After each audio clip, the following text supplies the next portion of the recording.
So, yeah. Respected doctors, professors, teachers, and the students who study here in this college, and obviously the principal of Dharmanagar Government College, all the dignitaries present here, and each and everyone present here. My humble pranams to you all. With the very small amount of knowledge that I have about life, spirituality, religion, and even of the subjects that you study here, I never knew I would make till this stage. But with the blessings of Guruji, I received the privilege to be here.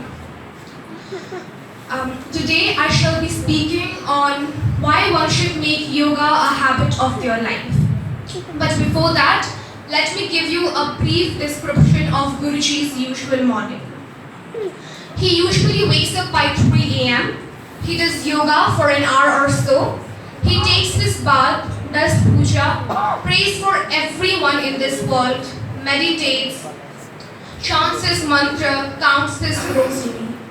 And in one such morning, he called me closer and said that he was going to be facilitated in Dharmanagar College and that he wanted me to deliver a speech on yoga. I was really surprised and I expressed my hesitation of not being a yogini nor of having yoga a habit of my life.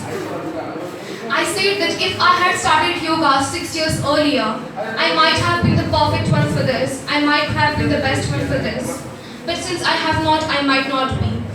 And on this, the holy man replied in his wisdom, yes, it is true that the best time to start yoga was 6 years back, but the second best time is today.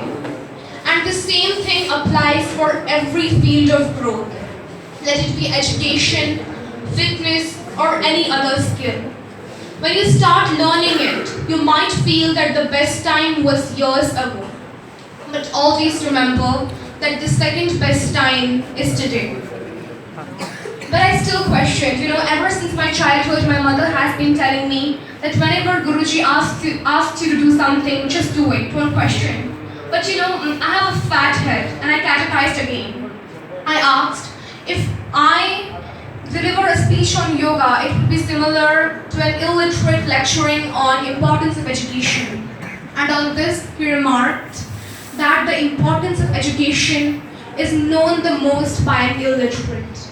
The illiterates who are cheated, the ones who are unable to avail themselves of various opportunities and facilities due to the lack of intellect, are the ones who know their importance the most. We, the people in this hall, who are able to access 2 square meals every day, we know what is hunger. We know it, but we don't understand it. The ones who have lived in hunger, who have not eaten in days, are the ones who actually understand it. And Swamiji is one of them.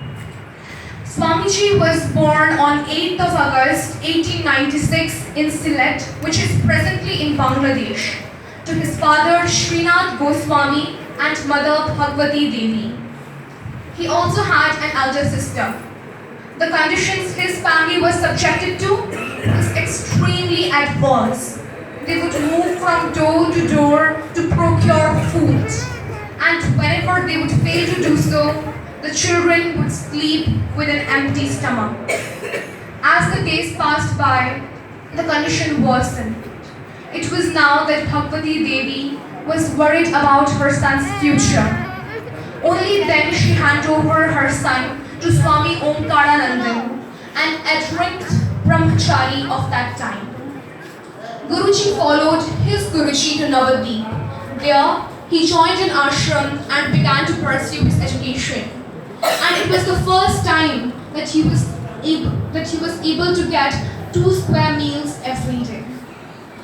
After spending a few years in the ashram, Swamiji decided to pay a visit to his parents and elder sister. The very day he reached Sylhet to visit his parents and elder sister, he got the news that his elder sister had already died weeks before his arrival, and the cause of her death was malnutrition. Swamiji was extremely grief-struck with the news of his sibling dying. But this is not where it had to end. The very next day, Swamiji's father left the world a few hours before the sunrise.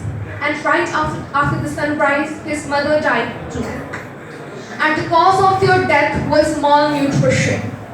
And that very day, Swamiji decided that he would live for the needy and would always help the ones who are underprivileged. He returned back to his ashram and began to pursue his education. After completing a bachelor's and master's in subjects like human anatomy, ophthalmology and Ayurveda from London University, he returned back to India in 1934 and began to visit various backward regions of British India. There, he helped numerous people by performing cataract and gastro operations free of cost.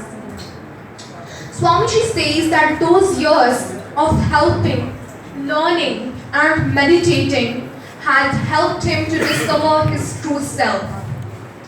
Now what is one's true self? One's true self refers to the form of life that suits one the best. And it's different for different people. For some, it's divinity in cosmopolitanism, and for some, it's hermithood. For Swamiji, it proved to be hermithood or brahmacharya. And since then, he decided to be a brahmachari until today he is. And as he had promised himself, he lives for the poor. Every year, he visits various places in India like Puri, Purulia and Bankura to donate money, clothes and food to people who are underprivileged, to people who are in need of it. Swamiji quite often says that he lives to serve. But is living enough? No. We need to live worthfully. And if not an exceptional case, health is an extremely important aspect of living. Nowadays, we see so many young individuals being prone to so many chronic diseases. But Swamiji has none. Now how is that possible? It all goes to the biggest elephant in the room, yoga. Yoga is the most inexpensive and natural way to build a healthy, happy and positive society. From the experience of a 126-year-old, Baba wants to share a message on yoga, and I'm extremely grateful to get the opportunity to share it with you on his behalf. Yoga is a physical, mental and spiritual practice with intensity in relaxation that has been around since ages and has a number of health benefits associated with it. Yoga increases flexibility of your muscles. It builds muscle strength. It increases blood flow.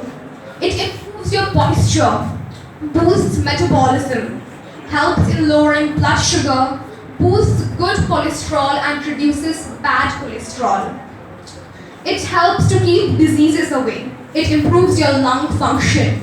Pranayams like Anulom and Vinulom are extremely suggestible to people who are suffering from asthma. These days, we see quite many young girls and women suffering from PCOD or polycystic ovarian disease, which requires surgical intervention and sometimes leads to infertility. Yoga is a very effective way to cure PCOD. In fact, it is better than using medicines.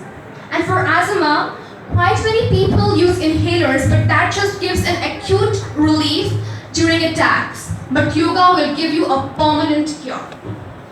Yoga helps you to cure your liver problem and low back pain.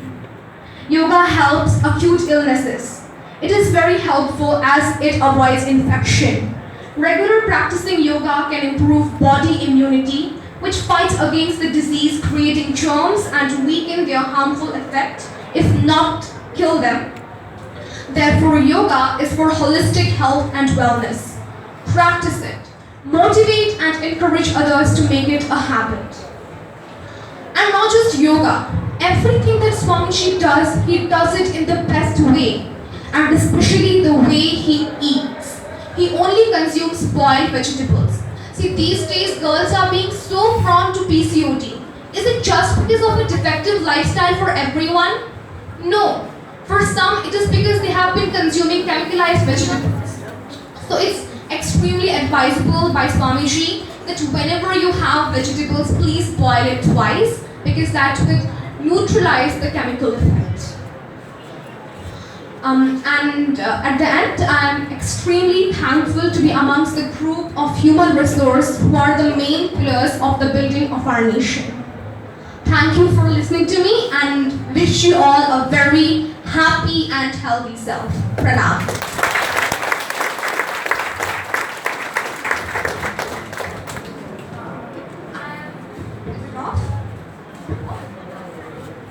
I'm Tomistroha Shaha and I'm from Teliamura.